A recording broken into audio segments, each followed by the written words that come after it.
बात सुनती हूँ और हर किसी को साथ लेने को प्रयास करती हूँ जी। तो ऐसे में यदि कुछ चंद लोग जो मेरी मानसिकता के साथ नहीं चल सकते, यदि वो अलग रास्ता अपनाते हैं तो उसमें कोई बुराई नहीं, क्योंकि मैं कंफर्टेबल नहीं हूं उनके साथ। एक मीडिया से संबंधित भी 2 सवाल हैं आपके लिए।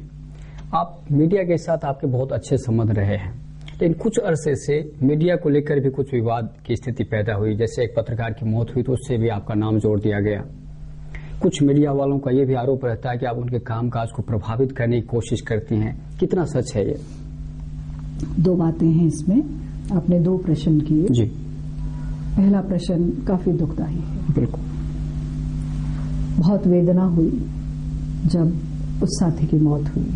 पता चला कि वो गाड़ी से जा रहे थे और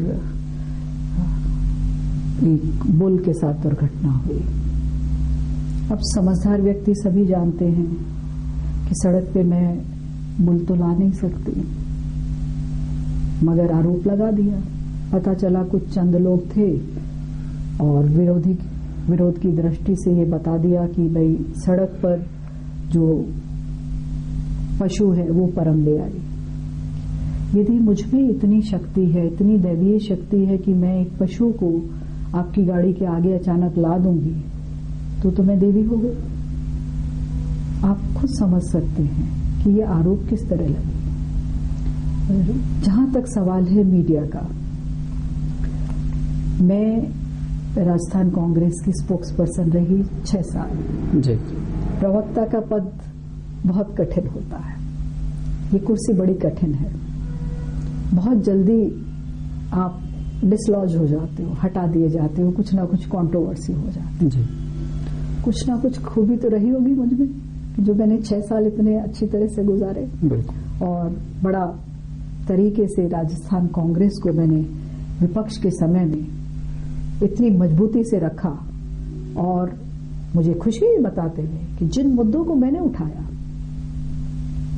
as a spokes person, as a प्रवक्ता राजस्थान कांग्रेस का, उसके 95% मुद्दे हमारे मैनिफेस्टो में लिए गए। क्या बात। जिस मैनिफेस्टो में हम जीत के आए 2008 में, ये मेरी उपलब्धि है और मुझे गर्व है इस बात का। अब रही बात मीडिया के काम में, तो मैं कैसे इन्फ्लुएंस कर सकती हूँ? वही सवाल, बिल्कुल जवाब की तरफ आप आ रही हैं।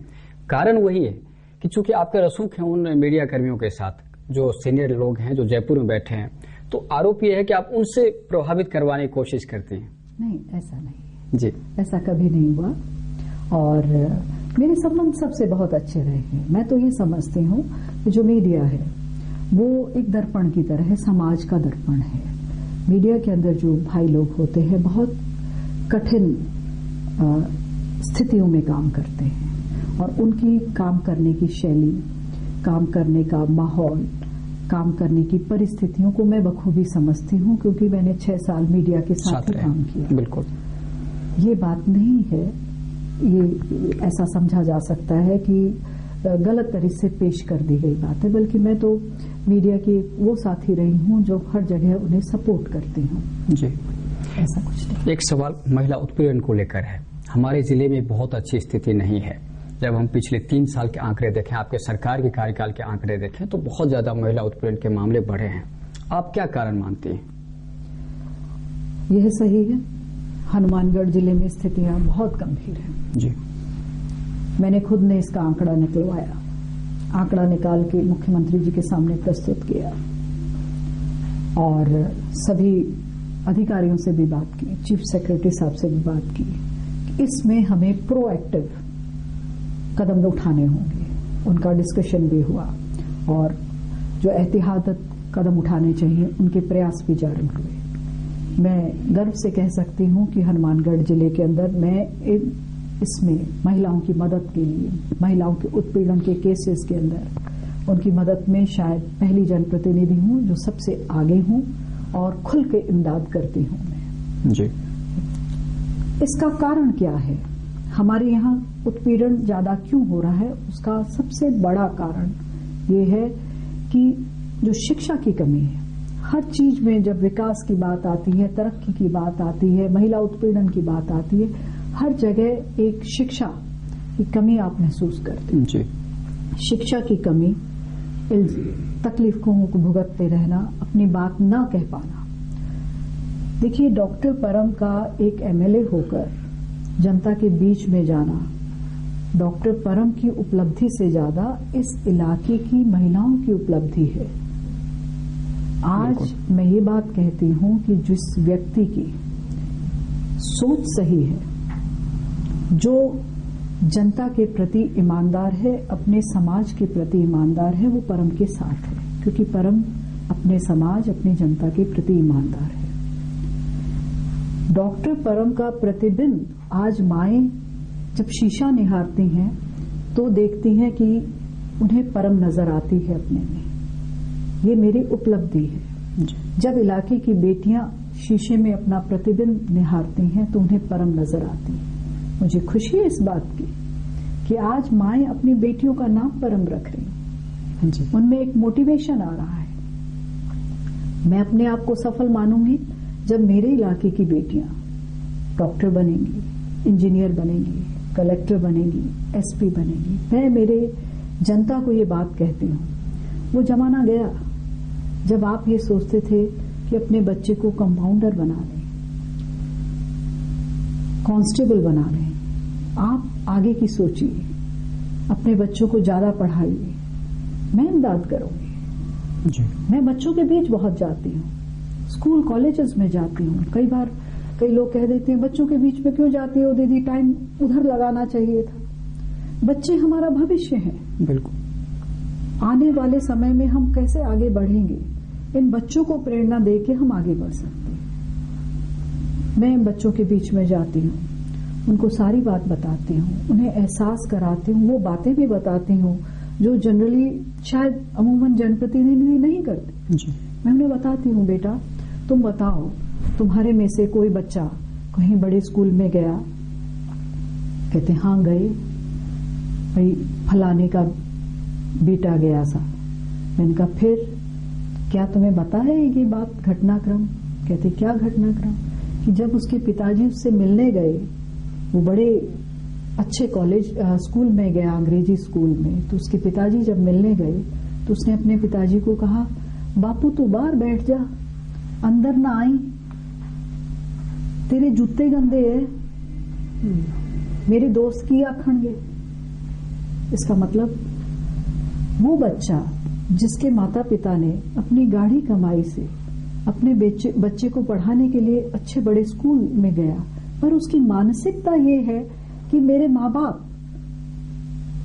गरीब हैं या अनपढ़ हैं, तो उसकी मानसिकता के अंदर ये द्वंद आ गया। बिल्कुल। तो उस द्वंद को मैं तोड़ती हूँ, जाके उन्हें बताती हूँ ये परम जो आज आपके सामने बैठी है, ये अनपढ़ माँ बाप की बच्ची है और बहुत गरीब माँ बाप की बच्ची है। तो उनको बच्चों को मैं भिजवाती हूँ, कहती हूँ जाओ, स्कूल के प्रिंसिपल से रिक्वेस्ट करती हूँ कि इनको रतनपुरा में मेरा घर दिखाओ, उनको मोटिवेशन मिले, प्रेरणा मिले। आज मेरा फर्ज बनता है, यदि मुझे संग्रिया का भविष्य देखना है तो मैं संग्रिया के जो भविष्य के लोग हैं, बच्चे हैं, उनको प्रेरणा दूं। इसका मैं प्रयास करती हूँ। जी, इससे पहले कि हम आखिरी सवाल पूछें आपसे, हम जानना चाहेंगे कि अब तक का जो 4 साल का जो आपका कार्यकाल रहा है, उससे आप कितने संतुष्ट हैं? देखिए, मुझे संतुष्टि नहीं है जी। मैं अभी बहुत कुछ करना चाहती हूँ संग्रिया के लिए, संग्रिया की जनता के लिए जी। सपना क्या है संग्रिया को लेकर? आपको याद होगा जब मैंने चुनाव लड़ा था, तब भी मैंने जनता को सपना सुनाया था जी। मेरा सपना है संग्रिया टिब्बी का चहुमुखी विकास और 5 मूलभूत सुविधाओं के अंदर संग्रिया क्षेत्र का चहुमुखी विकास। ये मेरा सपना है। जब तक ये पूरा नहीं होगा मैं संतुष्ट नहीं होंगी जी।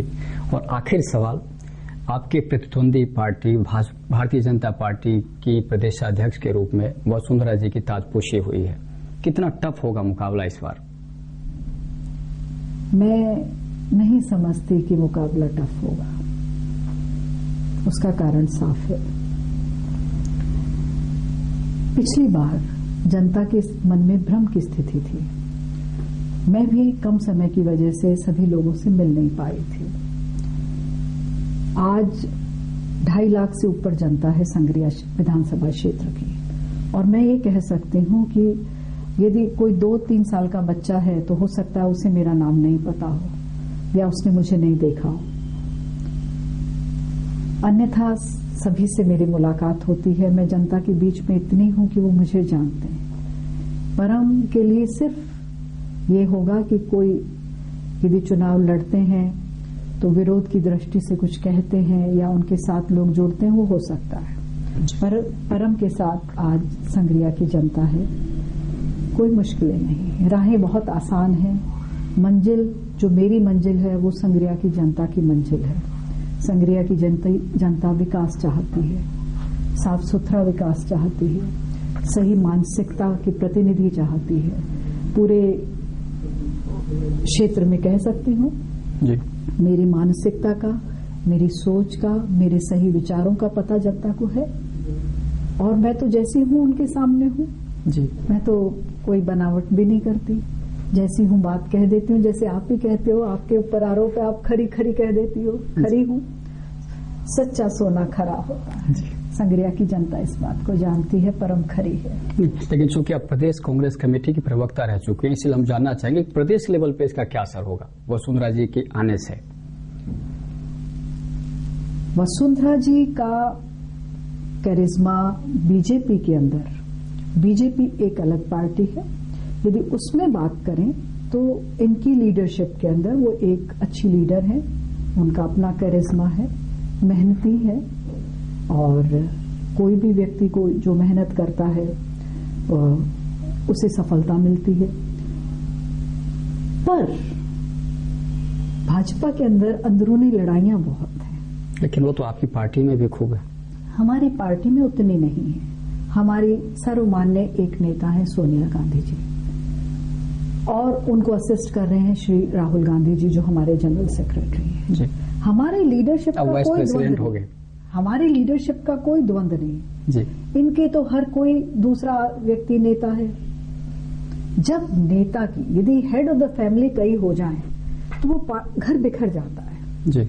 उस तरह है भाजपा का घर तो बिखरा हुआ है। नहीं, लेकिन अब वसुंधरा जी को गार्जियनशिप मिल चुकी है। अब ये तो वक्त बताएगा आपको जी। कि उनको इतने जो बंधु हैं भाजपा के वो मानते हैं कि नहीं मानते, कि अंदर खाते कटिंग करते हैं उनकी। आपको तो कटिंग होगी भाजपा में, इसकी उम्मीद है आपको? क्यों नहीं, भाजपा के लोगों को तो हमने कभी एक कहना चाहिए सीधी राह पे चलते देखा ही नहीं, बिखरते बिखरते ही देखा है जी। याद करिए, मेरा खुद का मैं प्रवक्ता थी, पहली कैबिनेट मीटिंग हुई बीजेपी की और उसके अंदर नरपत सिंह राजवी, घनश्याम तिवारी, गुलाब चंद जी कटारिया जो गृह मंत्री होते थे वो मौजूद नहीं थे। मैंने पुरजोर शब्दों में ये बात उठाई थी जी। कि मंत्रिमंडल की बैठक हो और उसके अंदर 3 मौजूद कैबिनेट मंत्री मौजूद नहीं हो तो आप क्या फैसला लेंगे जी। वो आप देखिएगा, ये बिखराव की स्थिति नजर आएगी। कुल मिलाकर भाजपा की स्थिति आपके हिसाब से बहुत अच्छी नहीं होगी। डॉक्टर परम, आप कार्यक्रम में आए, आपका बहुत बहुत धन्यवाद। आपने बुलाया, बहुत धन्यवाद आपका, शुक्रिया, मेहरबानी, धन्यवाद।